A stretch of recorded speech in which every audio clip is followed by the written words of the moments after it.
Pak Zulhas, apa kabar? Tampak sehat ya Bapak, baik.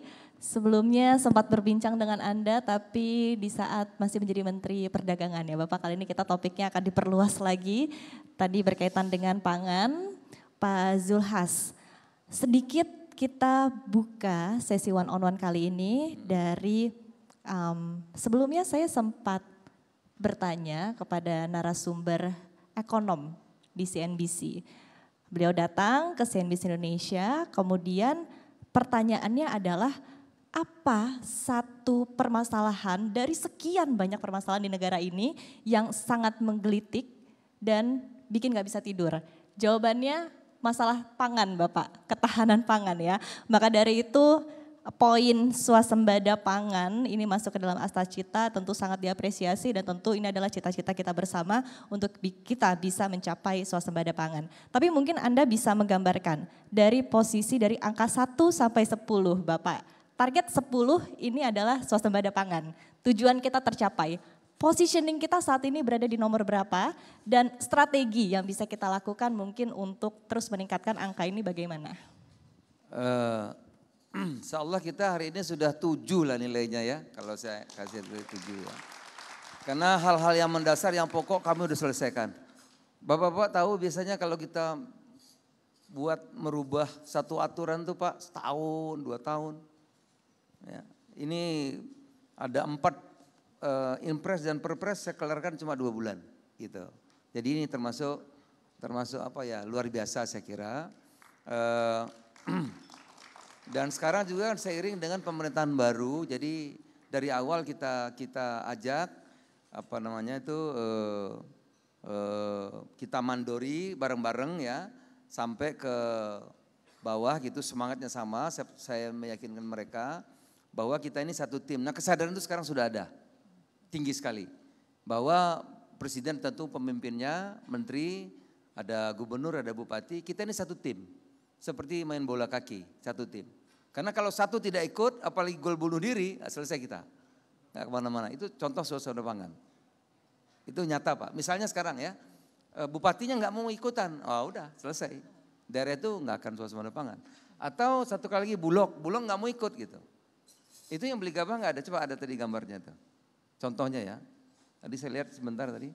Karena nanti hasil panen akan diserap oleh Bulog. Oleh karena itu kata kuncinya tadi memang kerjasama. Dan sekarang bagusnya ada Menko Pangan.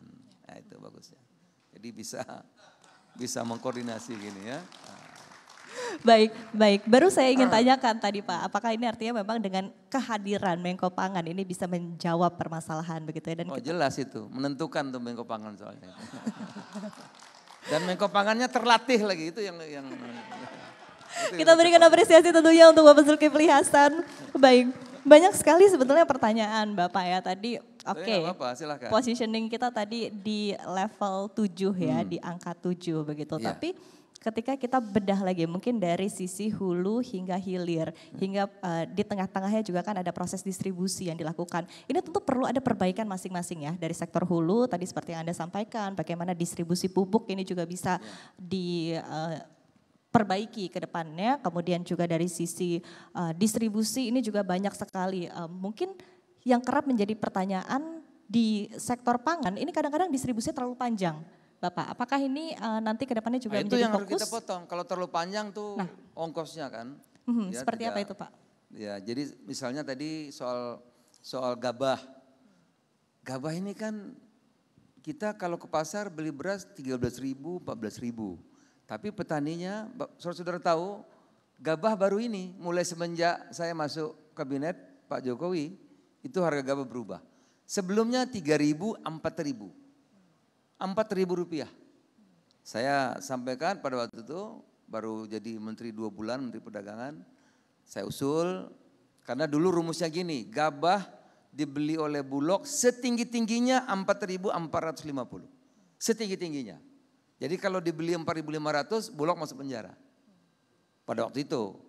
Nah, saya usulkan dirubah, Bulog membeli gabah serendah-rendahnya 4.500. Jadi boleh beli 5.000, boleh beli 5,5, boleh beli 6.000 dan seterusnya. Jadi tiap kita bisa naikin harganya gitu. Nah, akibatnya Panjang tuh rantai, ya tengkulak-tengkulak itu luar biasa banyak sekali. Ya petani terimanya mungkin 3.000, 3.500 ya. Nah sekarang kita potong.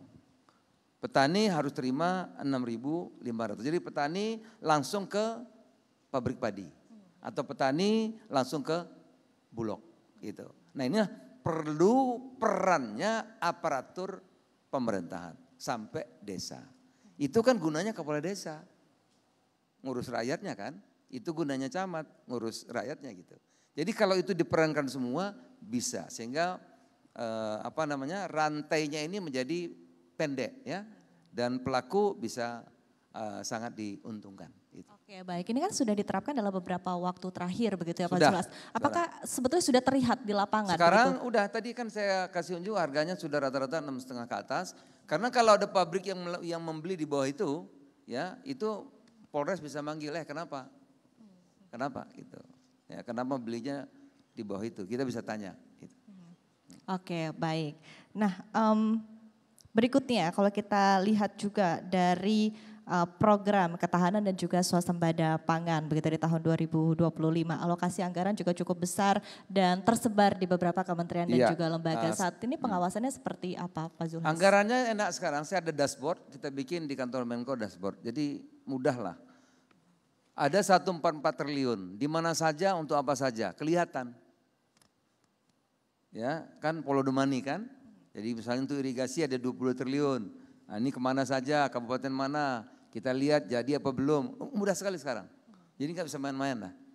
Ya, karena sangat mudah, transparan gitu. Jadi ini semua ini kita ada dashboardnya di kantor kita. Ya kan? Di kementerian mana untuk apa dan seterusnya. Apa sudah dikerjakan dan belum kerjakan, ini ketahuan semua. Ini. Ya.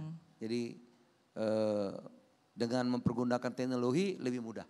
Oke, baik. Nah, kita juga melihat mungkin salah satu fokus utama ini adalah seperti apa produktivitas ya dari para petani. Ini juga menjadi pertanyaan Bapak, ada satu spesifik tadi request pertanyaan. Memang produktivitas kita masih kalah dibanding Thailand sama Vietnam apalagi Tiongkok. Jadi Bapak-bapak, kita tidak akan mungkin menjadi bangsa yang maju kalau rakyat kita itu tidak bekerja keras. Apalagi kita hanya mengandalkan, ya sudahlah kamu kalau susah saya kasih beras, bansos 10 kilo, nanti susah lagi dikasih lagi bantuan 500.000, 600.000, itu sih sekali-sekali sementara oke. Tapi kalau itu menjadi kebiasaan, ya akhirnya rakyat kita terbiasa tangannya di bawah, ya kan, dia biasa nerima, nanti dia mimpi jadi orang kaya, dia ikut judi online gitu, ya kan. Nah, kita nggak mungkin maju. Nah kita bisa maju, filosofinya itu kalau rakyat kita ini dia mau kalau dia mau enak kerja keras. Tapi sebaliknya pemerintah mesti hadir. Kalau dia kerja keras, hasilnya bagus, hasilnya kita beli dengan harga yang baik, maka dia akan kreatif. Itu yang terjadi di Thailand sebetulnya dan di Vietnam. Duriannya aja bisa 4 miliar dolar, duriannya aja tuh.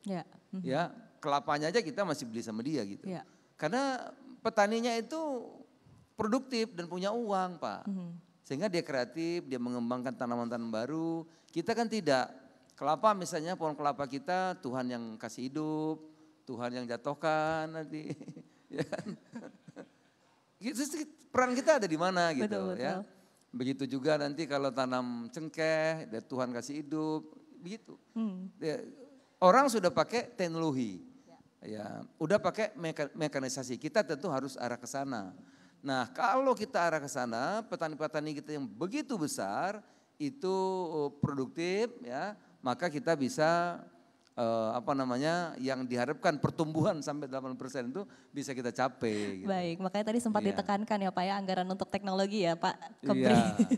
Baik, Bapak Ibu kita akan buka sesi tanya jawab karena durasi kita cukup terbatas. Saya akan berikan kesempatan bagi Bapak Ibu yang ingin bertanya langsung kepada Pak Menko Pangan, Pak Zulhas. Kalau ada silakan, kalau nggak ada alhamdulillah. Kalau nggak ada saya Bapak lanjutkan karena kita masih ada durasi Bapak.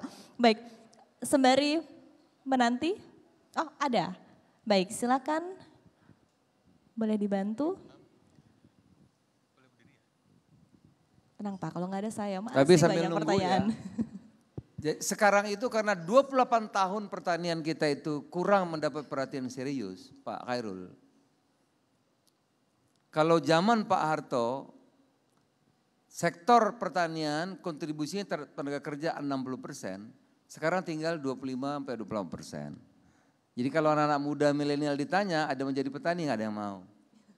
Karena rezekinya gelap katanya. Iya rezekinya gelap, badannya gelap katanya itu. Iya jadi petani ya kan. Sudah siap Bapak untuk bertanya? Kita persilahkan Ibu. Oke, terima kasih. Selamat siang Bapak Zulkifli. Nama saya Nur Hastuti, saya anggota 100 Ekonom Indef di bawah Prof. Didi. Dan kebetulan saya dosen Pak di program S3 Trisakti. Nah pertanyaan saya sederhana, kan Bapak tadi menyebutkan masalah teknologi ya Pak ya. Untuk memberikan kemajuan kepada pertanian kita. Nah bagaimana penerapan teknologi yang mungkin bisa kita pelajari, kebetulan tadi pagi Pak Hashim kan bilang, oh kita harus kerjasama nih dengan negara-negara lain ya, misalnya seperti negara Jepang ya, kan mereka sudah sangat optimal menggunakan teknologi hidroponik. Jadi bisa menanam padi tidak perlu di sawah tapi bisa di gedung-gedung, karena kita juga tahu banyak gedung-gedung di Jakarta ini kosong Pak. Jadi akan sangat bermanfaat kalau kita bisa mungkin kerjasama dan pemerintah Jepang mengoptimalkan wilayah-wilayah yang banyak gedung tapi kosong ya karena investor-investor asing keluar selama masa pandemi. Itu yang pertama. Lalu yang kedua, kalau kita melihat dari pemerintah Cina, karena kebetulan kami Trisakti baru pulang dari Cina bareng-bareng 200 orang Pak. Nah jadi kita lihat bahwa masing-masing provinsi di Cina itu mereka fokus dengan keunggulan pangan di masing-masing provinsi. Nah kira-kira apa strategi Kementerian Pertanian mengoptimalkan pangan yang ada di wilayah masing-masing provinsi Indonesia mengingat padi itu bukan satu-satunya kekuatan pangan kita Pak. Terima kasih Pak Zulkifli, wassalamualaikum.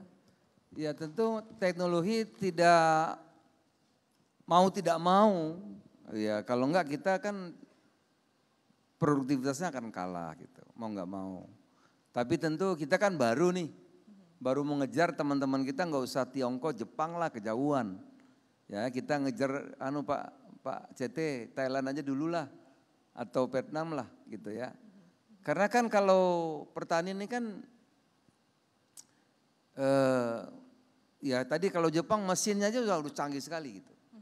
Nah, yang pertama tentu kita yang tadi Thailand dan Vietnam, kemudian yang paling penting sekarang itu ya, kita di samping secara bertahap mempergunakan, apalagi kalau tadi apa tuh, hidroponik gitu ya, itu juga anak-anak muda sudah, ya tapi memberikan kesadaran halaman rumahnya ditanam aja belum gitu. Misalnya cabai nih lagi rame nih, kan belum puasa nih. Belum puasa cabai itu sekarang jadi berapa ya, mahal sekali gitu. Yang mempengaruhi inflasi tinggi. Padahal kan nanam cabai depan rumah aja bisa gitu. Nah kita kesadaran itu aja belum. Bahkan kesadaran bahwa pertanian, perkebunan itu ya itu enggak menguntungkan lah, itu kerjaan tidak terpaksa lah dan seterusnya. Ini kita akan memberikan pemahaman kepada anak-anak muda, kepada masyarakat kita, bahwa bertani, berkebun itu sekarang sangat menguntungkan. Di samping tentu kita mempergunakan teknologi yang pokok-pokok dulu saja. Yang pokok-pokok dulu. Saya pernah lihat ke IPB itu Pak, itu canggih sekali gitu. Itu mungkin percontohan boleh, tapi kalau diterapkan sekiranya masih belum. Nah kita membangun ekosistemnya dulu agar anak-anak muda mau, masyarakat mulai mau bertani dan bertani itu menguntungkan. Nah sekarang kita lihat hasil nilai tukar pertanian ada nggak coba? Tertarik dulu deh ini, ya, tertarik dulu. Gitu ya. Saudara-saudara misalnya coba ditayangkan nilai tukar pertanian. Sekarang misalnya saya ambil contoh kelapa saja, kelapa. Kita sekarang kekurangan kelapa. Karena kelapa kita sekarang habis dibeli sama Tiongkok. Untuk apa? Untuk pengganti susu. Jadi kalau bikin kopi keren di sana sekarang pakai santan, pakai susu dari kelapa. Bahasa gaulnya coconut milk ya Pak? Iya. Jadi kelapa itu mahal sekali gitu sekarang. Nah ini contoh ya, bahwa pertanian itu sebenarnya sangat menguntungkan. Ini kita lihat, tanaman pangan nilai tukarnya sudah bagus sekali, sudah belum bagus sekali, tapi sudah naik tajam jadi 109. Ya, kalau hortikultura lumayan tuh, sudah 118, 129 itu hortikultura. Ya. Tapi ada tanaman perkebunan mana ya? Yang ketiga Pak, tanaman perkebunan rakyat yang ketiga. Ya, tanaman perkebunan tuh Pak paling menguntungkan. Tapi ini kan anak-anak muda kan udah apatis dulu. Aduh petani males lah katanya. Ya kan? Sekarang kita impor coklat banyak sekali. Coklat 1 kilo 150.000 rupiah. Pak Khairul, 150.000 rupiah. Kopi, kita impor kopi banyak sekali. 1 kilo kopi 80.000 rupiah sekarang. Cengkeh, kita impor cengkeh banyak sekali. Ya. Harganya juga luar biasa bagus. Cabai, kita impor cabai itu 300.000 ton. Cabai kering. Pak Khairul. Ya. Harganya juga bagus sekali. Jadi kita sekarang mulai mengajar anak muda, anak-anak milenial. Ya. Tadi dengan kur, dengan itu ya.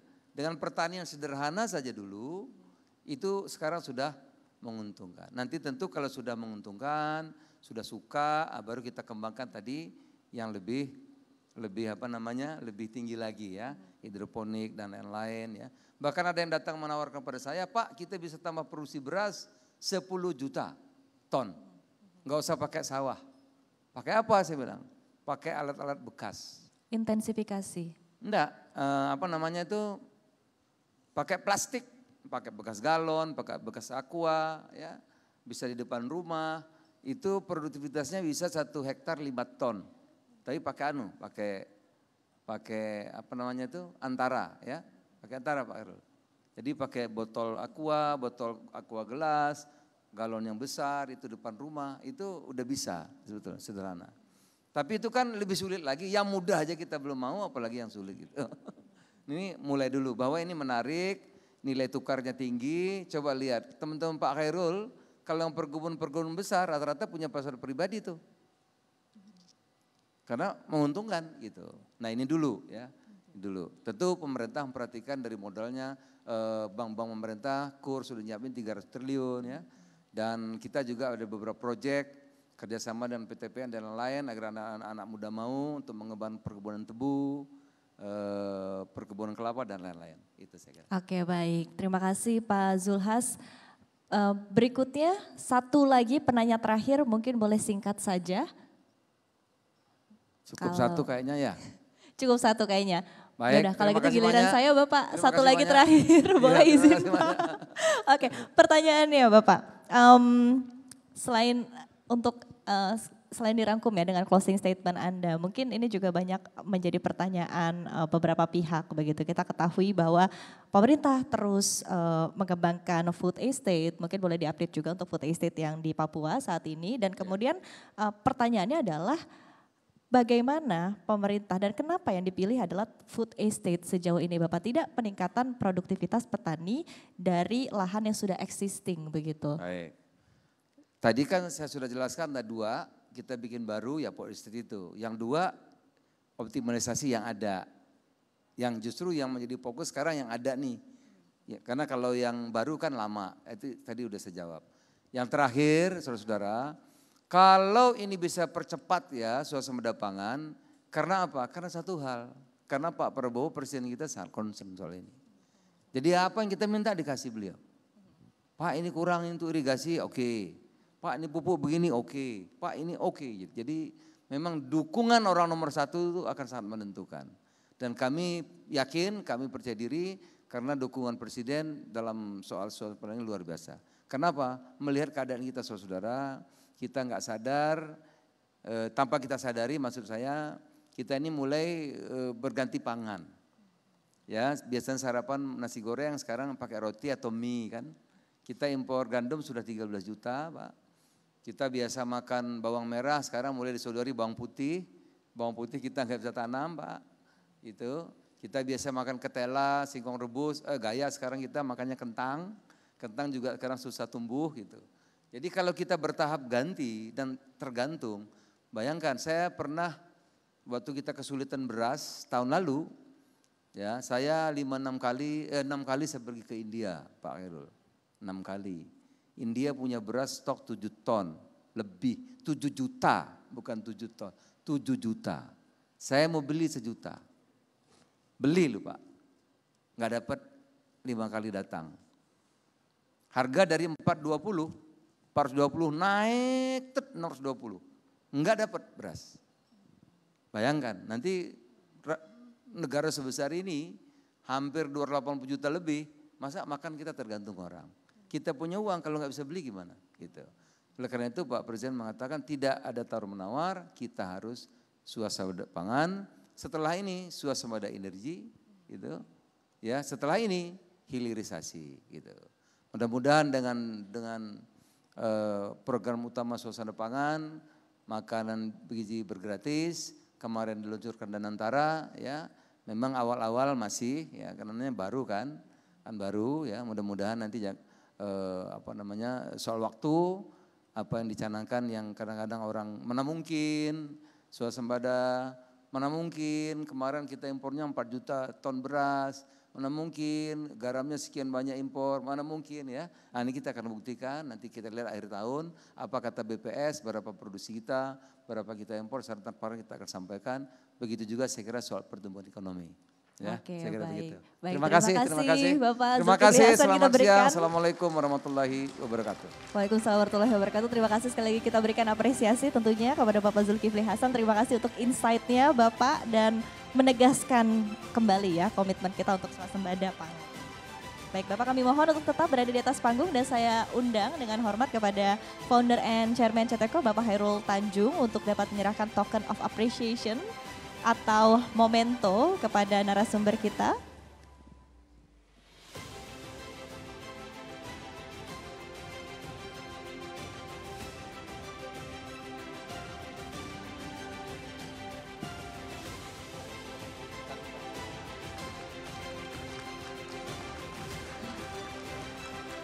Baik. Sudah selesai foto bersama. Terima kasih Bapak Khairul Tanjung dan tentunya kita ucapkan terima kasih yang luar biasa kepada Bapak Zulkifli Hasan selaku Menko Bidang Pangan. Terima kasih atas insight-nya dan juga arahan tentunya dari pemerintah kita di sektor pangan dalam upaya untuk terus menggenjot pertumbuhan ekonomi Indonesia hingga target 8% atau bahkan tadi disampaikan oleh Bapak Hashim Joyo Hadikusumo melampaui 8%.